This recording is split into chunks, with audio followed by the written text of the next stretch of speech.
Dead two paper 2 science டீச்சர்ஸ்க்கு science optional சப்ஜெக்டாக இருக்கிறவங்களுக்கு 10ஆம் வகுப்பு அறிவியல் புத்தகத்தில் இருந்து கொஸ்டின் அண்ட் ஆன்சராக நம்ம பார்க்கலாம். உங்களுக்கு ரொம்ப யூஸ்ஃபுல்லாக இருக்கும். நீங்கள் ஏதாவது வேலை இருந்தால் கூட அந்த வேலையை செஞ்சுக்கிட்டே நீங்கள் இதை காதில் கேட்டால் மட்டும் போதும். ஏன்னா வீடியோ எதுவும் நம்ம போடல, ஆடியோ மட்டும்தான். அதனால் நீங்கள் என்ன ஒர்க் இருக்கோ அந்த ஒர்க்கு அப்படியே செஞ்சுக்கிட்டே காதிலேயே கேட்டுக்கிட்டு அப்படியே மனப்பாடம் பண்ணிக்கிட்டே வாங்க. உங்களுக்கு ஏற்கனவே தெரிஞ்சதாக இருந்தால் ஓகே ரைட்டுன்னு சொல்லிட்டு நீங்களே ஆன்சர் சொல்லி சபாஸ் சொல்லிக்கோங்க. தெரியாது ஏதாவது இருந்தால் அதை அப்படியே மனப்பாடம் பண்ணிக்கோங்க.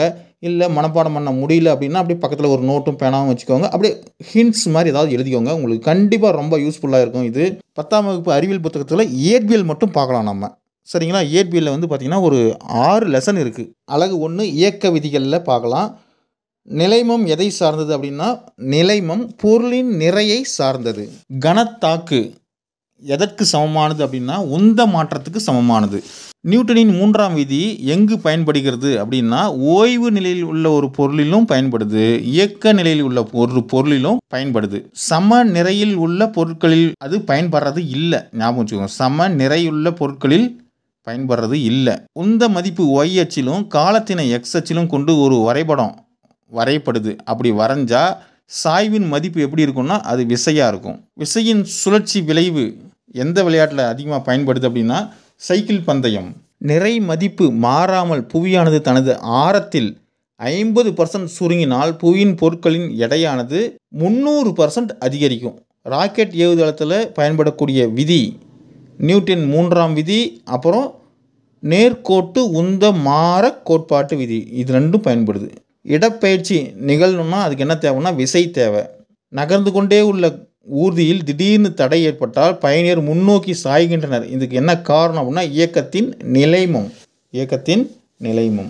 மரபு ரீதியாக வலஞ்சுழி திருப்புத்திறன் எதிர்குறியாகவும் இடஞ்சுழி திருப்புத்திறன் நேர்குறியாகவும் குறிக்கப்படுது.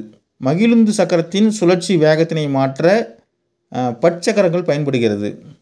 100 கிலோகிராம் நிறையுள்ள மனிதனின் எடை புவி பரப்பில் 980 எண் அளவாக இருக்கும். துகள் அமைப்பின் நேர்கோட்டு உந்தம் அல்லது புறவிசை ஏதும் செயல்படாத போது அப்போ மட்டுமே மாறிலியாக இருக்கும். பொருட்களின் எடை நிலநடுக்கோட்டு பகுதியில் சிறுமமாகவும் துருவ பகுதியில் அதிகமாகவும் இருக்கும். நியூட்டனுடைய முதல் விதி எங்கே பயன்படுதுன்னா பொருட்களின் சமநிலை. நியூட்டனின் 2ஆம் விதி பார்த்திங்கன்னா விசையின் விதி. நியூட்டனின் 3ஆம் விதி பார்த்திங்கன்னா ராக்கெட் ஏவுதளங்களில் பயன்படுது. பொருள் ஒன்றின் மீது செயல்படும் விசையானது அப்பொருளின் உந்த மாறுபாட்டு வீதத்திற்கு நேர்தகவில் அமையும். இரு பொருட்கள் குறிப்பிட்ட இடைவெளியில் உள்ள போது அவற்றிற்கிடையே உள்ள விசை F அப்படின்னா அவற்றின் தொலைவு 2 மடங்கானால் அவற்றினுடைய ஈர்ப்பு விசை பார்த்திங்கன்னா F/4 இருக்கும்.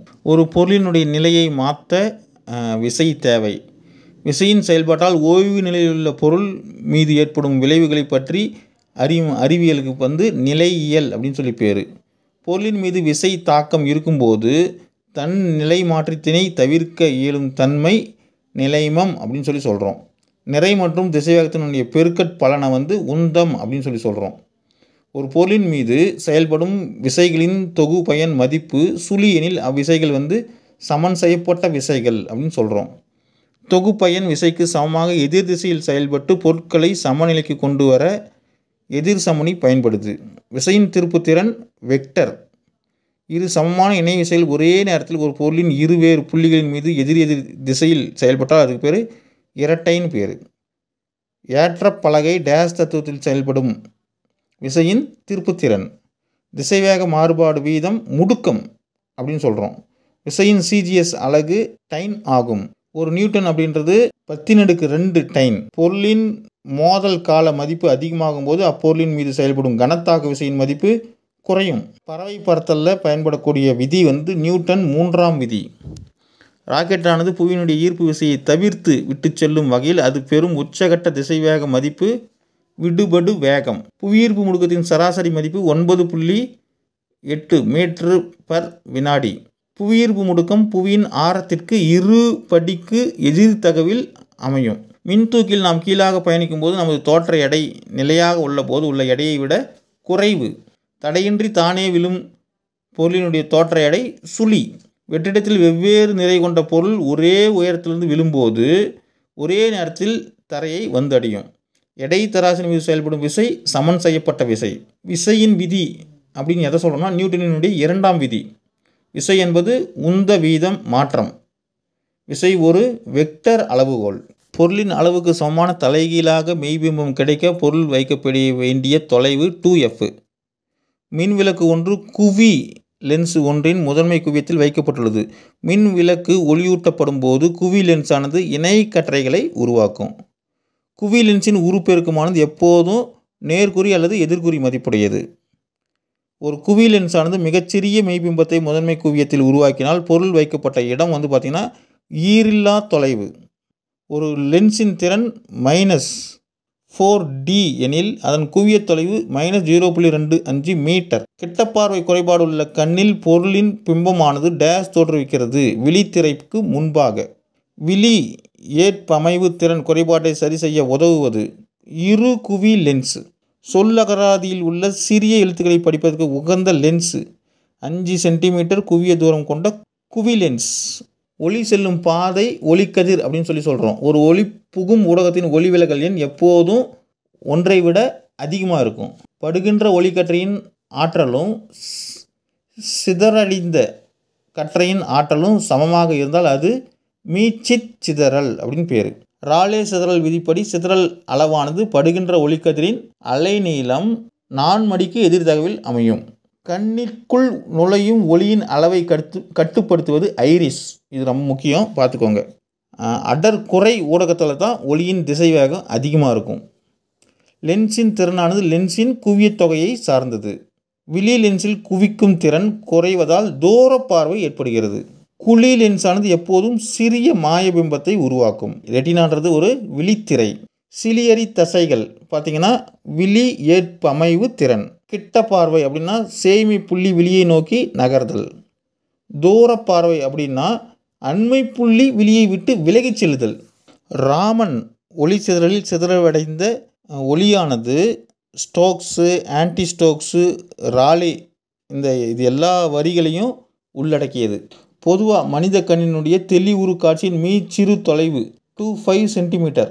நகரும் நுண்ணோக்கினுடைய மீச்சிற்றளவு அப்படின்னா 0.01 மில்லிமீட்டர். ஒளி அப்படின்றது ஒரு வகை ஆற்றல் தான். சிவப்பு நிறம் பார்த்திங்கன்னா ஒளியில் அதிக அளவு அலைநீளம் கொண்டவை.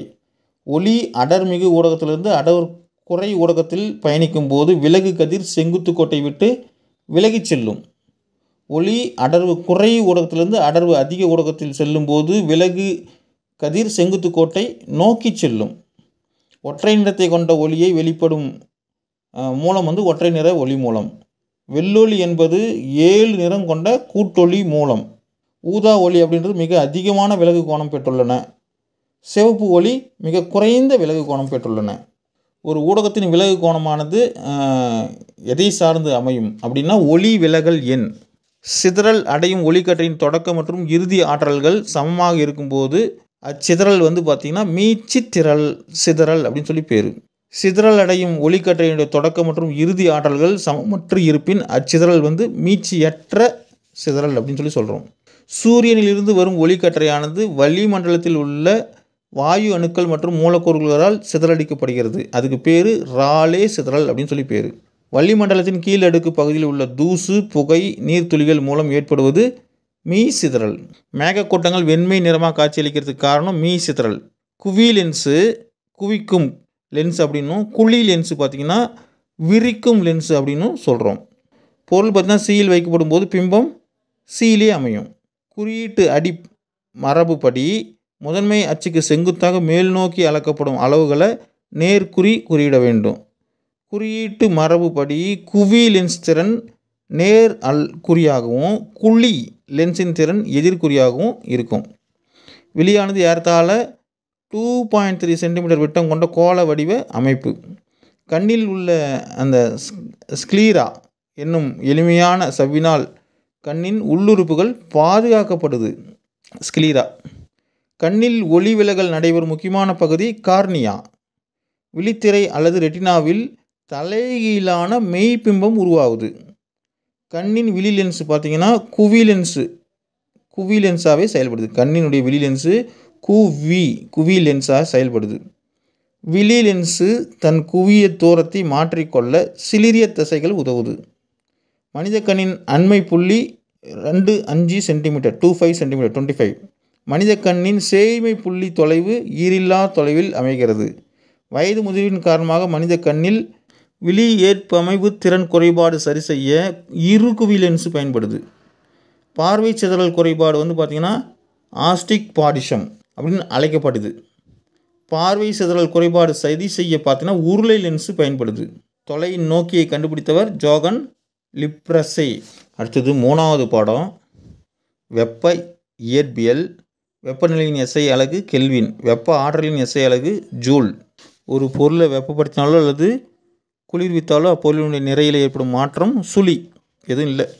மூலக்கூறுகளின் சராசரி அப்படின்றது மொத்த ஆற்றல் மற்றும் நிலைய ஆற்றலுக்கு இடையேயான வேறுபாடு வெப்பநிலை தான் மூலக்கூறுகளின் சராசரி. அவகோட்ரோ எண்ணினுடைய மதிப்பு 6.023 × 10⁻23 மோல். வெப்பம் மற்றும் வெப்பநிலை என்பது ஸ்கேலார் அளவு. 1 கிராம் நிறையுள்ள நீரின் வெப்பநிலை 1 டிகிரி சென்டிகிரேட் உயர்த்த தேவையான வெப்ப ஆற்றலின் அளவு 1 கலோரி அப்படின்னு சொல்கிறோம். பாயில் விதிப்படி மாறா வெப்பநிலையில் ஒரு குறிப்பிட்ட நிறையுடைய வாயுவின் அழுத்தம் அவ்வாயுவின் பருமனுக்கு எதிர்தகவில் அமையும். திரவத்துக்கு ஒரு குறிப்பிட்ட வெப்ப ஆற்றல் அளிக்கும் போது ஏற்படும் தோற்ற விரிவு என்பது இயல்பு விரிவை விட குறைவு. ஒரு பொருளின் வெப்ப ஆற்றலானது எப்பொழுதும் உயர் வெப்பநிலை பகுதியிலிருந்து குறைந்த வெப்பநிலை பகுதிக்கு பாயும். சார்லஸ் விதிப்படி மாறா அழுத்தத்தில் உள்ள வாயுவின் வெப்பநிலை பருமனுக்கு எதிர்தகவில் அமையும். வெப்பநிலை உயர்வால் பொருளின் பரிமாணத்தில் ஏற்படும் மாற்றம் அப்பொருளின் வெப்ப விரிவு அப்படின்னு சொல்கிறோம். ஒரு பொருளை வெப்பப்படுத்தினாலோ அல்லது குளிர்வித்தாலோ அப்பொருளின் நிறை மாற்றமில்லை. நீள் வெப்ப விரிவு குணகம் அப்படின்றது உண்மையான நீளம் வெப்பநிலை உயர்வு அதை சார்ந்தது. மூலக்கூறுகளின் சராசரி இயக்க ஆற்றல் வெப்பநிலை அப்படின்னு சொல்கிறோம். வெப்பநிலை என்பது ஒரு ஸ்கேலார் அளவு. வெப்பநிலையின் எஸ்ஐ அலகு கெல்வின். நீரின் முப்புள்ளி அப்படின்றது 273.16 கே.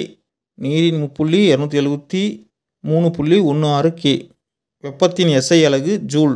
எந்த ஒரு கொள்கலனும் இல்லாமல் நேரடியாக திரவத்தின் வெப்பப்படுத்தும் போது ஏற்படும் வெப்ப விரிவு உண்மை வெப்ப விரிவு அப்படின்னு பேர். அணுக்கள் அல்லது மூலக்கூறுகளிடையே எவ்வித கவர்ச்சி விசையும் இன்றி செயல்படும் வாயுக்கள் நல்லியல்பு வாயுக்கள் அப்படின்னு சொல்கிறோம். ஒரு மோல் பொருளில் உள்ள அணுக்கள் அல்லது மூலக்கூறுகளின் எண்ணிக்கை 6.023 × 10⁻23. நல்லியல்பு வாயு சமன்பாடு PV = RT. PV = RT. தனிச்சுழி வெப்பநிலை அப்படின்னா 0 கெல்வின். கே ஞாபகம் வச்சுக்கோ, கெல்வின் 0 கெல்வின் தனிச்சுழி வெப்பநிலை. இரு பொருட்களுக்கிடையே வெப்ப பரிமாற்றம் இல்லை எனில் அது வெப்ப சமநிலை அப்படின்னு பேர். வெப்பநிலை மாநில பயன்படுத்தக்கூடிய உலோகம் பாதரசம், இது கேட்கக்கூடிய கொஸ்டின். சார்லஸ் விதியின் மற்றொரு பெயர் பரும விதி. நல்லியல்பு சமன்பாடு நிலை சமன்பாடு என்றும் அழைக்கப்படும். வெப்பப்படுத்தும் போது மற்றும் குளிர்விக்கும் போது பொருளின் நிறை மாறாது. அடுத்தது அலகு 4 மின்னோட்டவியல். மின்னோட்டம் அப்படின்றது ஒரு வகை ஆற்றல். மின்னோட்டத்தினுடைய திசையானது எலக்ட்ரானின் திசைக்கு எதிர் திசையில் இருக்கும் எப்பயுமே. மின்னோட்டத்தின் அலகு ஆம்பியர். மின்னழுத்த வேறுபாடு அதனுடைய ஃபார்முலா என்னன்னா மின்னழுத்த வேறுபாடு = செய்யப்படும் வேலை / மின்னோட்டம். மின்னூட்டம் செய்யப்படும் வேலை / மின்னூட்டம் W/Q. மின்னழுத்த வேறுபாட்டின் அலகு வோல்ட். ஒரு வோல்ட் = 1 ஜூல் / 1 கூலும். ஓம் விதி V = IR. ஓம் = வோல்ட் / ஆம்பியர். ஒரு வாட் = 1 வோல்ட் × 1 ஆம்பியர். இந்தியாவில் வீட்டுக்குரிய மின் சுற்றுகளில் 220 - 230 வோல்ட் மின் அழுத்தமும் 50 ஹெர்ட்ஸ் அதிர்வெண்ணும் கொண்டு மாறுதிசை மின்னோட்டம் அனுப்பப்படுகிறது. ஸோ இந்தியாவில் வீடுகளுக்கு கொடுக்கக்கூடியது மாறுதிசை மின்னோட்டம், ஞாபகம் வச்சுக்கோங்க. USA, UK போன்ற நாடுகளெல்லாம் வீட்டுக்குரிய மின் சுற்றில் 110 - 120 வோல்ட் மின் அழுத்தமும் 60 ஹெர்ட்ஸ் அதிர்வெண்ணும் கொண்ட மாறுதிசை மின்னோட்டம் அனுப்பப்படுகிறது. 1997 ஜேம்ஸ் பி மிட்சல் என்பவரால் LED தொலைக்காட்சி உருவாக்கப்பட்டது. மின்னோட்டம் பாயும் வீதம் மின்னோட்டம் அப்படின்னு அர்த்தம். மின்னூட்டம் பாயும் வீதம் மின்னோட்டம். மின் தடையின் SI அலகு ஓம். ஒரு எளிய முன்சுற்றில் சாவியை மூடியவுடன் மின் விளக்கு ஒளிர்கிறது. ஏன்னா சாவி மூடியிருக்கும் போது மின் சுற்றின் சுற்றுப்பாதையை மூடிவிடுகிறது. கிலோவாட் மணி என்பது மின் ஆற்றலின் அலகு. ஒரு மின் சுற்று திறந்திருக்கும் போது அச்சுற்றின் வழியாக மின்னோட்டம் பாய்கிறது. ஒரு மின்சுற்று திறந்திருக்கும் போது அச்சுற்றின் வழியாக மின்னோட்டம் பாயாது.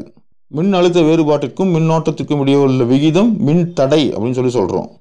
வீடுகளில் பக்க இணைப்பு மின்சுற்று பயன்படுத்தப்படுது. மின்னழுத்த வேறுபாடு மற்றும் மின்னோட்டம் ஆகியவைகளின் பெருக்கல் பலன் தான் மின்திறன் அப்படின்னு சொல்கிறோம். LEDயின் விரிவாக்கம் பார்த்தீங்கன்னா லைட் எமிட்டிங் டயோடு. ஓம் விதி பார்த்திங்கன்னா மின்னோட்டம் மின் அழுத்தம் இவற்றுக்கிடையே இருக்கக்கூடிய அந்த தொடர்பை விளக்குது. வீட்டு உபயோக மின் சுற்றுகளில் குறுக்கு தடச்சுற்று ஏற்படும் போது அதிகப்படியாக வரும் மின்னோட்டத்திலிருந்து பாதுகாக்க பயன்படுவது மின் சுற்று உடைப்பி. மின்னோட்டத்தின் SI அலகு ஆம்பியர். ஒரு யூனிட் மின்னாற்றல் என்பது 1 கிலோவாட் மணிக்கு சமமாக இருக்கும். 3 மின் தடைகள் பக்க இணைப்பில் இணைக்கப்படும் போது அவைகளுடைய தொகுப்பயன் மின்தடையானது தனித்தனியாக உள்ள மின்தடைகளின் குறைந்த மதிப்பை விட குறைவாக இருக்கும். ஸோ பக்க இணைப்பில் மின்னோட்டத்தின் அலகு ஆம்பியர். மின்னழுத்த வேறுபாடு வோல்ட். மின்தடை எண் ஓம் மீட்டர். மின்திறன் வாட்டு. மின் ஆற்றல் ஜூல். மின் சூடேற்றிகளில் நிக்ரோம் கம்பிச் சுருளானது வெப்பமேற்றும் சாதனமாக பயன்படுத்தப்படுது. ஏன்னா அது அதிக மின்தடை எண் கொண்டது, எளிதில் ஆக்சிஜன் ஏற்றம் அடையாது, அதிக உருகுநிலை கொண்டது. அதனால் நிக்ரோம் பயன்படுத்துகிறோம். மின்னோட்டத்தின் திசை நேர்மின் திசையிலிருந்து எதிர்மின் திசை நோக்கி பாயும். மின்னோட்டத்தின் SI அலகு ஆம்பியர். மின்னூட்டத்தின் SI அலகு கூலும். மின் அழுத்தத்தின் SI அலகு வோல்ட். மின்னழுத்த வேறுபாடு என்பது செய்யப்பட்ட வேலைக்கும் மின்னூட்டத்துக்கும் உள்ள தகவு. ஓம் விதியின் சமன்பாடு V=IR. மின் தடையின் அலகு ஓம். காப்பான்களை விட கடத்தியின் மின்தடை எண் குறைவு மற்றும் மின் கடத்தி எண் அதிகம். காப்பான்களை விட கடத்தியின் மின் தடை எண் குறைவு, மின் கடத்தி எண் அதிகம். தொடர் இணைப்பில் மின்னோட்டம் குறைவாக இருக்கும், பக்க இணைப்பில் மின்னோட்டம் அதிகமாக இருக்கும். மின் வெப்பமேற்றும் சாதனங்களில் வெப்பத்தினை உண்டாக்க நிக்ரோம் பயன்படுது. நிக்ரோம் என்பது நிக்கல் மற்றும் குரோமியம் கலந்த உலோக கலவை. மின் உருகு இலையானது குறைந்த உருகுநிலை கொண்ட பொருளால் செய்யப்படுகிறது. மின் உருகு இலை மின் சுற்றோடு தொடராக இணைக்கப்படும். மின் இலை மிக அதிக மின்தடை கொண்ட பொருளால் உருவாக்கப்படுகிறது. மின் திறனின் அலகு வாட்டு. மின் ஆற்றலின் SI அலகு ஜூலு. மின் ஆற்றலின் பயன்பாட்டு அலகு கிலோ வாட் மணி. MCB அப்படின்னு அதனுடைய விரிவாக்கம் மினியேச்சர் சர்க்கியூட் பிரேக்கர். வீடுகளில் மின்னாற்றலை அளவிட உதவும் கருவி மின் அளவி பெட்டி. ஒரு குதிரை திறன் என்பது 746 வாட்டு. ஒரு குதிரை திறன் என்பது 746 வாட்டு. நம் வீட்டுக்கு பயன்படுத்தப்படும் மின் சாதனங்களின் மின்னழுத்த வேறுபாடு 220 வோல்ட். LED தொலைக்காட்சியை உருவாக்கியவர் P. மிட்சல். LED தொலைக்காட்சி உருவாக்கப்பட்ட ஆண்டு 1997. குறிப்பிட்ட பொருளுக்கு குறிப்பிட்ட வெப்பநிலையில் மின்தடை ஒரு மாறிலி. அடுத்த பாடம் ஒளியியல், அதாவது சவுண்டு. ஒளி அப்படின்றது ஒரு ஆற்றல். ஒளி பரவ திட திரவ வாயு அந்த மாதிரி ஒரு ஊடகங்கள் தேவை. ஒளி அலைகள் நெட்டலைகள் ஆகும். செவியுணர் அலைகள் அப்படின்றது 20 ஹெர்ட்ஸ் முதல் 20,000 ஹெர்ட்ஸ் இடைப்பட்ட அதிர்வெண் உடைய ஒளி அளவுகள். 20 ஹெர்ட்ஸை விட குறைவான அதிர்வெண் உடைய ஒளி குற்றொலி அப்படின்னு சொல்கிறோம். 20,000 ஹெர்ட்ஸை விட அதிகமான அதிர்வெண் உடைய ஒளி மீயொலி. ஒளி அலையின் திசை வேகம் 340 மீட்டர் பர் வினாடி. மீட்டர் பர் வினாடி அல்லது மீட்டர் வினாடி பவர் -1 அப்படி போடணும். காற்றில் 0 டிகிரி சென்டிகிரேட்டில் ஒளியின் திசை வேகம் 331 மீட்டர் பர் வினாடி. மெதுவாக பேசும் கூடம் லண்டனில் உள்ள புனித பால் கேத்தட்ரல் ஆலயத்தில் அமைந்துள்ளது. எதிரொலி கேட்க வேண்டுமானால் காற்றில் ஒளியின் திசைவேகத்தின் மதிப்பில் குறைந்தபட்சம் 1/20 பகுதியாக இருக்க வேண்டும். ஒளியின் டாப்ளர் விளைவை முதலில் ஆஸ்திரேலிய நாட்டைச் சேர்ந்த கிறிஸ்டியன் டாப்ளர் அப்படின்றவர் கண்டுபிடிச்சி விளக்கினார். அதை பற்றி ஒளி அலைகள் காற்றில் பரவும் போது அதன் துகள்கள் அலையின் திசையில் அதிர்வுறும். வாயு ஊடகத்தில் ஒளியின் திசைவேகம் 300 மீட்டர் பர் வினாடி. வெப்பநிலை மாறிலியாக இருக்கும்போது அதன் அழுத்தம் 4 மடங்கு உயர்த்தப்பட்டால் ஒளியின் திசைவேகம் 330 மீட்டர் பர் வினாடி. அதே தான். மனிதனால் உணரக்கூடிய செவியுணர் ஒளியின் அதிர்வெண் 20 கிலோ ஹெர்ட்ஸ். ஒரு துகளானது ஒரு மையப்புள்ளியிலிருந்து முன்னும் பின்னும் தொடர்ச்சியாக இயங்குகிறது அதிர்வுகள் அப்படின்னு பேர். ஒரு நெட்டலின் ஆற்றலானது தெற்கிலிருந்து வடக்காக பரவுகிறது எனில் ஊடகத்தின் துகள்கள் வடக்கிலிருந்து தெற்கு நோக்கி அதிர்வடையும். ஒளியானது திட திரவ மற்றும் வாயுவில் பரவும் வெற்றிடத்தில் பரவாது. நில அதிர்வின் போது உருவாகும் அலைகள் குற்றொலி அலைகள். ஒளியின் திசைவேகம் திரவங்களை விட வாயுக்களில் குறைவு. ஒளி அலையும் ஒரே அதிர்வெண்ணை கொண்டிருந்தால் கீழ்கண்டவற்றுள் எந்த அலை அதிக நீளத்தை கொண்டிருக்குன்னு கேட்டால் அது ஒளி, அதாவது விஷன், பார்வை, நம்ம பார்க்குறோம்ல அந்த ஒளி, அதாவது வீடியோ ஒளி. ஒளி ஊடகத்தில் செல்லும் திசைவேகம் காற்றுல அதிகமாக இருக்கும், அடுத்தது நீர், அடுத்தது கண்ணாடி கம்மியாக இருக்கும். ஒளி அலைகள் 340 மீட்டர் பர் வினாடி திசைவேகத்தில் பரவும். ஒளி என்பது ஒரு ஆற்றல். ஒளி வெற்றிடத்தில் பரவாது. ஒளி அலைகள் என்பது நெட்டலைகளாக ஊடகத்தில் பரவும். ஒரு ஊடகத்தில் ஒவ்வொரு மூலக்கூறும் அதன் மையப்பகுதியிலிருந்து நீல வாக்கில் இடப்பெயர்ச்சி அடைவதால் நெட்டலைகள் உருவாகுது. நெட்டலைகள் ஊடகத்தில் இறுக்கங்கள் மற்றும் தளர்ச்சிகளாக பரவும். 20 ஹெர்ட்ஸுக்கு குறைவான ஒளி அலைகள் குற்றொளி அப்படின்னு சொல்லி சொல்கிறோம். 20 ஹெர்ட்ஸுக்கு அதிகமான ஒளி அலைகள் மீயொலி. ஒளி அலைகள் பார்த்திங்கன்னா திட ஊடகத்தில் அதிகம், வாயு ஊடகத்தில் குறைவு. ஒளியின் திசைவேகமானது மீட்சி குணகத்துக்கு இருபடி மூலத்தின் நேர் விகிதத்தில் இருக்கும். மீட்சி பண்பு அதிகரிக்கும் போது ஒளியின் திசைவேகம் அதிகரிக்கும்.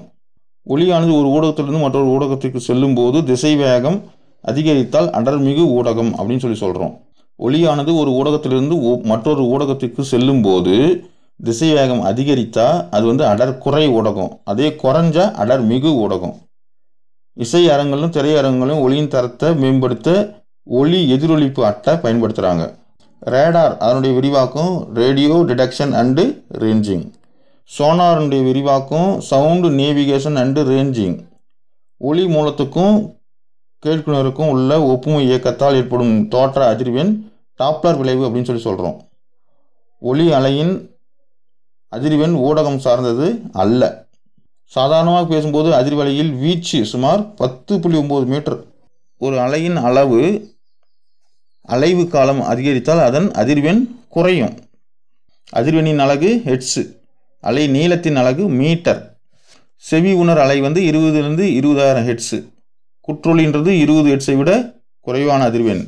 மீயொலின்றது 20,000 ஹெர்ட்ஸை விட அதிகமான அதிர்வெண்.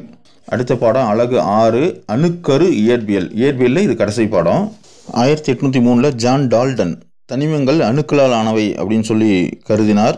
ஜே தாம்சன் கேத்தோடு கதிர்கள் எனப்படும் எலக்ட்ரானை கண்டறிந்தவர் ஜே தாம்சன். ரூதர்ஃபோர்டு ஆனோடு கதிர்கள் எனப்படும் புரோட்டானை கண்டுபிடித்தார். புரோட்டானை கண்டுபிடித்தவர் ரூதர்ஃபோர்டு, அது ஆனோடு கதிர் அப்படின்னு சொல்லி சொல்கிறோம். மின் சுமையற்ற நியூட்ரானை கண்டறிந்தவர் ஜேம்ஸ் சாட்விக். போட்டான்கள், மீசான்கள், பாசிட்ரான்கள், நியூட்ரினோ இது எல்லாமே அடிப்படை துகள்கள் அப்படின்னு சொல்லி சொல்கிறோம்.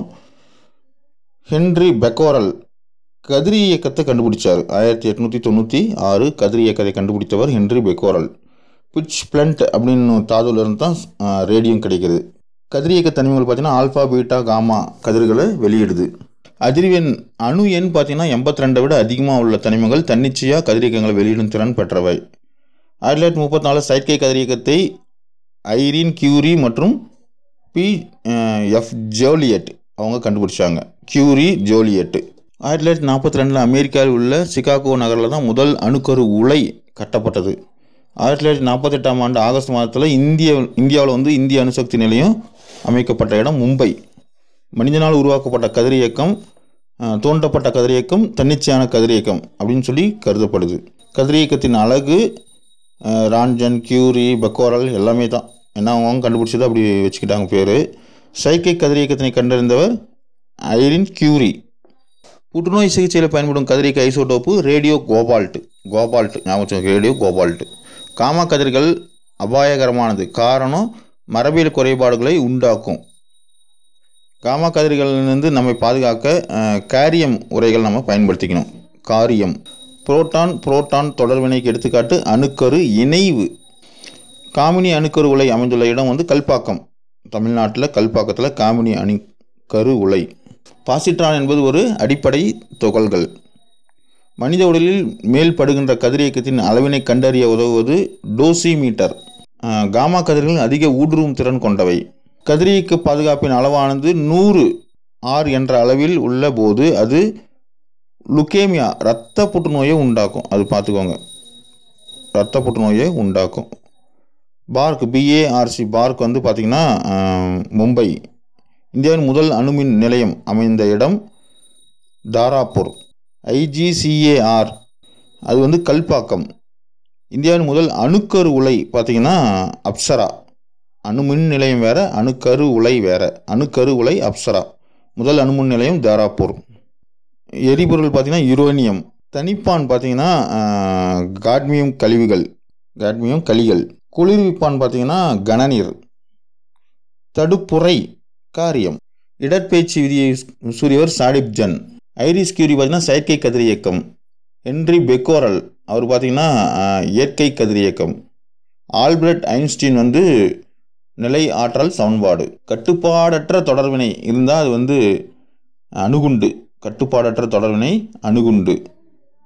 வளமை பொருள்களாக இருந்தால் அது உற்பத்தி உலை. கட்டுப்பாடான தொடர்வினையாக இருந்தால் அது அணுக்கரு உலை. அணுக்கரு உலை கட்டுப்பாடான தொடர்வினை. இணைவு வினை ஹைட்ரஜன் குண்டு. கோபால்ட் 60 பார்த்தீங்கன்னு வச்சுக்கோங்களேன், இரத்த சோகை.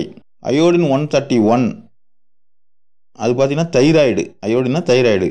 சோடியம் 24 Na24 இதயத்தின் செயல்பாடு.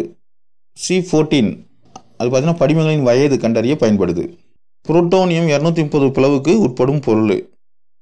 அணு எண் 83க்கு மேல் பெற்றுள்ள தனிமங்கள் அணுக்கரு பிளவுக்கு உட்படும்.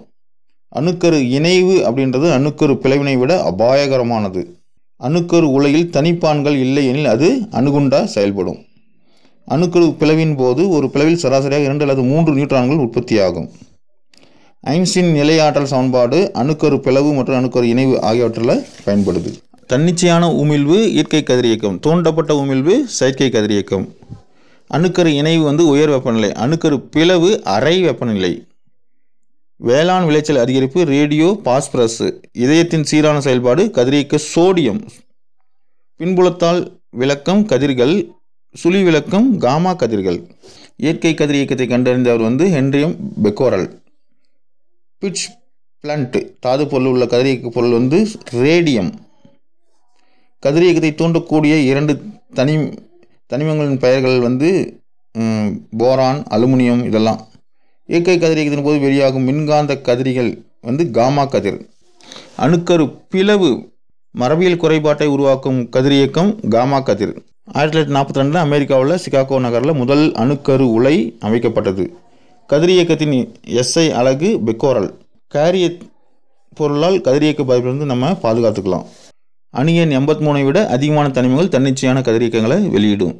தன்னிச்சையாக கதிரியக்கங்களை வெளியிடும் திறன் பெற்ற தனிமம் PT. பீட்டா சிதைவின் போது அணு எண்களில் 1 குறையும். சேய் உட்கருவின் நிறை எண்ணில் 4 குறையும். அது எந்த வினைனா ஆல்ஃபா சிதைவு. அணுக்கரு பிளவு அணுகுண்டு. அணுக்கரு இணைவு ஹைட்ரஜன் குண்டு. கதிரியக்க அயோடியன் முன்கழுத்து கலலை. கதிரியக்க சோடியம் இதயம் சீராக செயல்பட உதவுது. அனைத்து தனிமங்களும் ஒரே மாதிரியான அணுக்களால் ஆனவைன்னு கருதியவர் ஜான் டால்டன். எலக்ட்ரானை கண்டறிந்தவர் J.J. தாம்சன். உட்கருவை கண்டறிந்தவர் ரூதர்ஃபோர்டு. நியூட்ரானை கண்டறிந்தவர் சாட்விக். உட்கருவை கண்டறிந்தவர் ரூதர்போர்டு. கதிரியக்கத்தை ஹென்றி பெக்கோரல் என்பவர் 1896ஆம் ஆண்டு கண்டறிந்தார். ரேடியத்தை கண்டறிந்தவர் மேரி கியூரி. அணு எண் 82ஐ விட குறைவான அணு எண் பெற்று கதிரியக்கம் பெறும் தனிமங்கள் டெக்னீட்ரியம், புரோமித்தியம். செயற்கை கதிரியக்கம் கண்டறியப்பட்ட ஆண்டு 1934. செயற்கை கதிரியக்கத்தை கண்டறிந்தவர் ஐரிஸ் கியூரி மற்றும் ஜோலியட். செயற்கை கதிரியத்தை தூண்டப்படும் துகள் எரிதுகள் அப்படின்னும் சிதைவிற்கு பிறகு உருவாகும் துகள் விடுதுகள் அப்படின்னும் சொல்கிறோம். ஒரு கியூரி என்பது தோராயமாக 1 கிராம் ரேடியம் ஏற்படுத்தும் சிதைவுக்கு சமம். அதிக ஊடுருவு திறன் கொண்ட கதிர் காமா கதிர். அதிக அயனியாக்கும் திறன் கொண்ட கதிர் ஆல்ஃபா கதிர். நேர்மின் சுமை கொண்டது ஆல்ஃபா கதிர். எதிர்மின் சுமை கொண்டது பீட்டா கதிர். மின்காந்த புலத்தில் ஆல்ஃபா மற்றும் பீட்டா கதிர்கள் ஃப்ளெமிங்கினுடைய இடக்கை விதிப்படி செயல்படும், விளக்கமடையும்.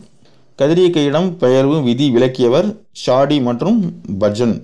அணுக்கரு பிளவினை கண்டறிந்தவர் ஆட்டோ ஹார்ன் மற்றும் ஸ்ட்ராஸ்மன். யுரேனியம் ஐசோடோப்பு யுரேனியம் 238 அணுக்கரு பிளவுக்கு கட்டுப்படுவது இல்லை. பிளவுக்கு உட்படும் யுரேனியத்தின் ஐசோடோப்பு யுரேனியம் 235. அணுகுண்டு கட்டுப்பாடற்ற தத்துவத்தின் அடிப்படையில் செயல்படுது. கட்டுப்பாடற்ற தொடர்வினை. 1945 2ஆம் உலகப் போகும்போது ஜப்பானில் உள்ள ஹிரோஷிமா நாகசாகி பகுதி மேலே அணுகுண்டு வீசப்பட்டது. அணுக்கரு இயற்பியல் சிறிய துகள்களின் ஆற்றலை அளக்க பயன்படும் அலகு எலக்ட்ரான் வோல்ட். நிறை ஆற்றல் சமன்பாடு முன்மொழிந்தவர் ஐன்ஸ்டீன். ஹிரோஷிமாவில் வீசப்பட்ட அணுகுண்டின் பெயர் லிட்டில் பாய். நாகசாகியில் வீசப்பட்ட அணுகுண்டின் பெயர் ஃபேட் மேன். லிட்டில் பாயில் பயன்படுத்தப்பட்ட தனிமம் யுரேனியம். ஃபேட்மேனில் பயன்படுத்தப்பட்ட தனிமம் புளுட்டோனியம். தொழிற்சாலையில் புகையை உணரும் கண்டுணர்வியாக பயன்படுவது அமர்சியம். 241, அமர்சியம் 241. பூமியின் வயதினை கணக்கிட கார்பன் 13 ஐசோடோப் பயன்படுது. ஒரு ஆண்டிற்கான கதிரியக்க பாதிப்பின் பாதுகாப்பு அளவு 20 மில்லி சிவர்ட். கதிர்வீச்சு பாதிப்பு 100 R என்று இருந்தால் இரத்த புற்றுநோய் உருவாகும். அபாயகரமான கதிர்வீச்சிலிருந்து பாதுகாக்க காரியம் மேலாடைகளை பயன்படுத்தலாம். இந்திய அணுசக்தி ஆணையத்தின் முதல் தலைவர் ஹோமி ஜஹாங்கீர் பாபா. இந்திய அணுசக்தி ஆணையம் தற்போது பாபா அணு ஆராய்ச்சி மையம் அப்படின்னு அழைக்கிறாங்க, BARC. இந்தியாவில் தற்போது 22 அணுக்கரு உலை செயல்பாட்டில் இருக்குது. தமிழ்நாட்டில் அணுமின் நிலையம் அமைந்துள்ள இடம் கல்பாக்கம், அப்புறம் கூடங்குளம் 2 இடத்துல இருக்குது. இதுவரையில் பூமியில் 29 கதிரியக்க தனிமங்கள் கண்டுபிடிக்கப்பட்டுள்ளன. அணுக்கரு இணைவுன்னா மிக லேசான இரு அணு உட்கரு இணைந்து கனமான அணுக்கருவினை உருவாக்குறது தான் அணுக்கரு இணைவு.